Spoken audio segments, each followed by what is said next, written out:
Konya'dan katılan bir firmamız Çelikel Tarım Makineleri ile beraberiz. Genel Müdürü Sayın Bekir Türkmen yanımızda. Bekir Bey kolay gelsin, iyi fuarlar efendim. Sağ ol, teşekkür ederiz. Hoş geldiniz abi. Ayağınızın tozuyla bize zaman ayırdınız. Teşekkür ediyoruz. Konya'dan yeni geldiniz.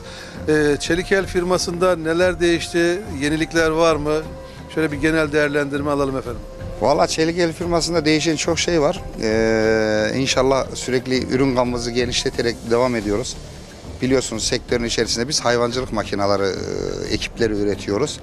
Bu sene inşallah yeni kattığımız işte biz çift sıralı sıra bağımsız makinamız var. Onun 4 senelik Ar-Ge sonucunda bu sene seri imalatına başlayıp Türkiye'nin müferit yerlerinde inşallah satışa sunduk. Çok da güzel neticeler aldık. Kısmetse inşallah 10-15 gün içerisinde de imalathanemizi daha büyük bir yere, 3. organizeye taşıyacağız. 6000 metre yeni bir inşallah kapalı tesise taşıyacağız. İnşallah 1-2 prototip üzerinde çalışıyoruz. Yeni makinelerimizi de Konya Fuarı'nda lansmanlarını sunacağız inşallah. İnşallah. Bekir Bey, Çelikel firması kendini gördüğümüz kadarıyla Almanya fuarlarına da katılıyorsunuz, evet. Avrupa fuarlarına da katılıyorsunuz. Çıtanızı çok yükseltmiş durumdasınız. Çelikel'in hedeflerinde neler var efendim? Valla bizim öncelikle hedefimiz yurt dışı pazarlarına çok önem veriyoruz. Şu anda 20 ülkeyi geçti zannediyorsam en son verilen raporlar doğrultusunda.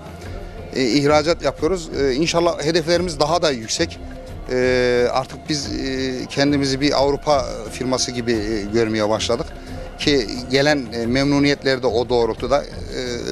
Bilmiyorum, yaptığımız ürünlerin de %90'ına yakın hep referansa satıyoruz ki bu bir firma için hakikaten iyi bir gelişme.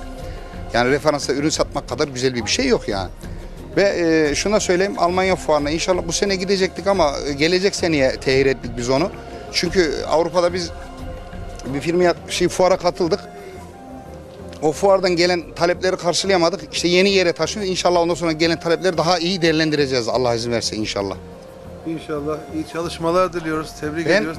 Teşekkür ederim. Ayaklarınıza sağlık inşallah.